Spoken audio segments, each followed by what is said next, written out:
stopping, starting. Eventually it got so bad that it just stopped and would not restart. Okay, in your engine compartment, there is another compartment on the right-hand side that has relays and fuses in it.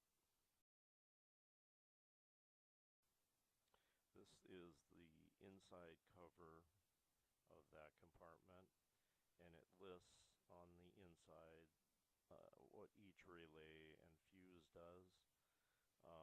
They're not very good descriptions.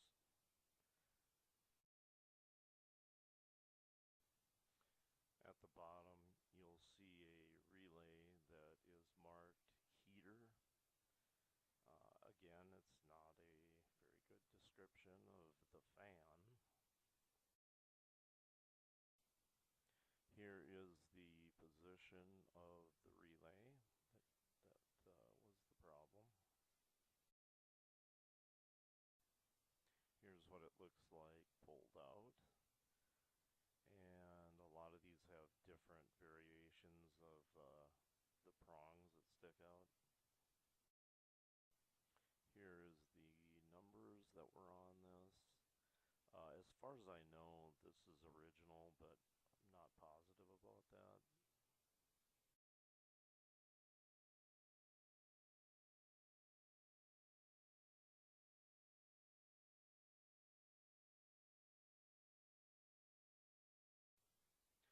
Tyco Electronics, made in Portugal.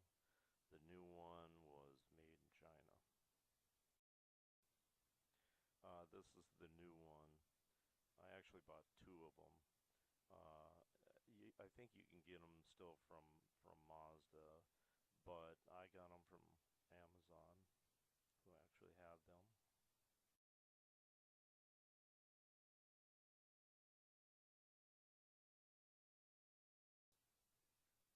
I opened up the old one, and it looked actually really pristine inside of there. Like, really clean, just beautiful looking, actually.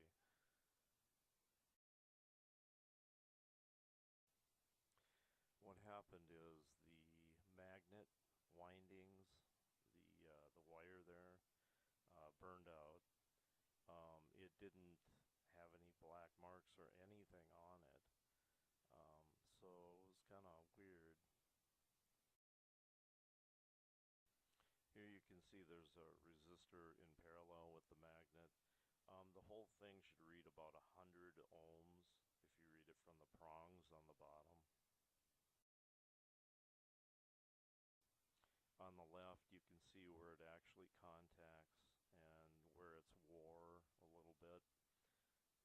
This is the biggest relay in that compartment, and it's rated at 70 amps. One more time, there's the number that you want right there.